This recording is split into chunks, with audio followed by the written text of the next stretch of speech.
Olá investidor, seja bem-vindo a mais um vídeo do canal Holder Grafista. Nesse vídeo aqui eu vou trazer uma análise histórica dos dividendos da cervejaria Ambev, ok? Bom, se você tivesse comprado uma ação da Ambev no início lá de 2014, você teria pagado mais ou menos R$ 17,02 por cada ação, sendo que nos 9 anos seguintes ela pagou um total de R$ 5,55 em dividendos por cada ação que seus acionistas tinham. Portanto, em um período de 9 anos ela retornou um total de 32,61% apenas em dividendos. Enquanto que no meio do gráfico nós conseguimos ver bem certinho essa distribuição de dividendos desde o ano de 2014 até o ano de 2022. Como nós podemos ver, ela não tem uma tendência definida, nem de alta, nem de queda nas ações.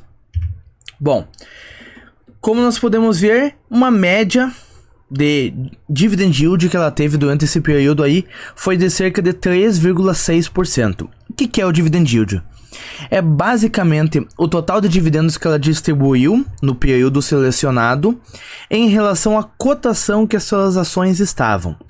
E no caso aqui eu peguei a média de dividend yield de todos esses anos, de 2014 até 2022. E numa média deu 3,6%, o que para mim não é uma média de uma empresa boa pagadora de dividendos, que eu acabo gostando mais de empresas com uma média de pelo menos uns 5%. E por que isso pode estar acontecendo com a Ambev?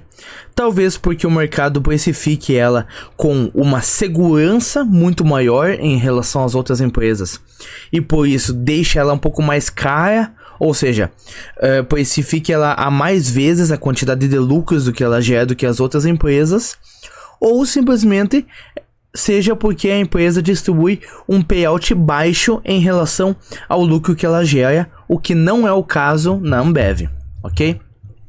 Agora a questão é sustentável? Como eu acabei de falar, o payout dela historicamente é alto, sim. Então, o fato dela distribuir um dividend yield baixo revela para nós que é um mercado que acaba precificando ela muito melhor do que outras empresas do mesmo setor ou de outros setores da bolsa também. E por que eu gosto sempre de trazer esse gráfico aqui? Eu considero como dividendos realmente sustentáveis, os mais saudáveis possíveis, um payout até na casa de 60%. Acima disso, eu começo a olhar caso a caso para as empresas para ver se, com base no histórico delas, um payout mais alto é sustentável sim. E, em raríssimos casos, eu aceito um payout acima de 100%, devido a várias coisas que podem acontecer. Uma reserva de lucros de outros anos, ou quem sabe alguma estratégia contábil que a empresa possa utilizar. No caso da Ambev, nós vemos que numa média nesse período aí, o payout dela ficou em 82%. Então, é um payout sustentável? Sim, porque ela não está pagando tudo que ela lucra, está pagando abaixo do 100%, mas já acende uma atenção aqui em mim para olhar com um pouco mais de clareza, um pouco mais de atenção, e eu buscaria um pouco mais de margem de segurança nessa empresa, o que normalmente é difícil de se conseguir, visto a qualidade que essa empresa tem. Aí um outro ponto é se esse dividendo corre algum risco de ser cortado. Por que eu trouxe a margem líquida? A margem líquida para nós mostra se a empresa está gerando lucros e o quão longe de gerar prejuízos ela está. Ou seja, quanto mais alta a margem, mais lucros ela gera e menor a probabilidade dela vir gerar prejuízos no futuro. E por que isso é importante? Porque se ela vir gerar prejuízos, ela vai ser obrigada a cortar a distribuição de dividendos. Ok? E no caso aqui da Ambev, como nós podemos ver numa média histórica, ela teve uma margem líquida de 22%, o que na minha concepção acima de 10% já é muito interessante. E desde lá do histórico que nós temos aqui de 2012, ela nunca apresentou prejuízo e nenhum ano abaixo de 10% a margem. Então, quanto a isso, nós podemos ficar despreocupados que é extremamente improvável que ela venha a ter prejuízos e cortar os dividendos devido a isso. Essa empresa costuma anunciar dividendos? Ela costuma anunciar dividendos 2 vezes ao ano, nos meses de maio e dezembro.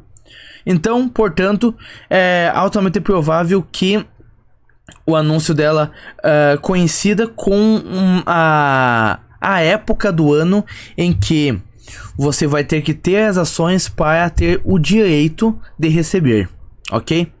Não significa que de fato a Datacom, que é a data para ter direito, vai ser naquele mês do anúncio e nem a data de pagamento, mas o anúncio costuma ser, e é importante sempre a gente se adiantar um pouquinho ao anúncio, porque o mercado costuma precificar novos dividendos valorizando as ações. Então, se elas estão baratas, pode ser que nós consigamos comprar elas num preço ainda barato e receber dividendos no curto prazo. E a questão da rentabilidade. Se a gente não considerar os dividendos, nos últimos 10 anos, a empresa gerou uma rentabilidade de apenas 17% para os seus investidores. O que, na minha opinião, em qualquer hipótese, considerando dividendos, não considerando dividendos, considerando empresa de crescimento, considerando empresa parada, 17% acaba sendo muito pouca rentabilidade. O fato dela ser uma assídua distribuidora de dividendos ajuda, fazendo com que a rentabilidade salte de 17% para quase 63% se a gente reinvestisse os dividendos. Mas ainda assim, para um período de 10 anos, não é uma rentabilidade que me salta aos olhos. É claro que essa empresa é a líder do seu setor, a maior empresa de bebidas do país e uma das maiores do mundo. Então, ela não tem mais muito para onde crescer, mas ainda assim, o retorno dela foi bem baixo. Espero que esse vídeo tenha te ajudado. Se sim, eu peço que você deixe o like e se inscreva aqui no canal, que eu trago vídeos novos toda semana. E eu pretendo trazer em breve mais vídeos, tanto sobre essa empresa, como outros vídeos sobre outras empresas e outros padrões de vídeos, inclusive.